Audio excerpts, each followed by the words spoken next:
大家好，这里是百味厨娘。俗话说得好，就算不吃肉也要吃豆，豆类吃上对身体非常好。但是红豆、绿豆、黑豆哪一种豆更加有营养？天天都在熬粥，很多朋友都分不清楚。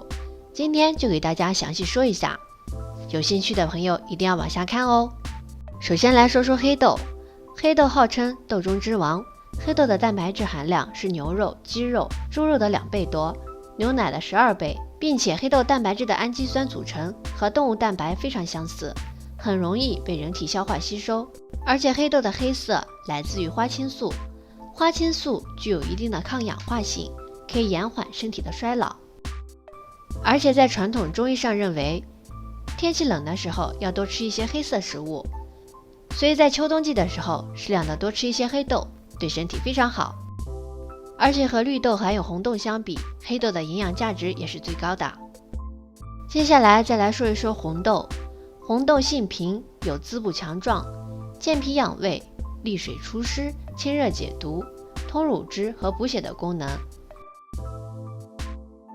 而且红豆中除了含有丰富的钾之外，它的外皮中所含的皂角苷也有很强的利尿作用，能很好的改善因为脚气病还有肾脏功能衰退而引起的脸部、脚部的浮肿，所以治疗水肿要多吃红豆。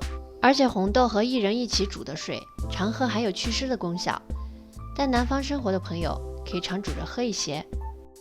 最后咱们来说一说绿豆。绿豆通常是夏季吃的比较多，大多数的时候大家习惯于用绿豆汤来解暑，用绿豆汤来补水。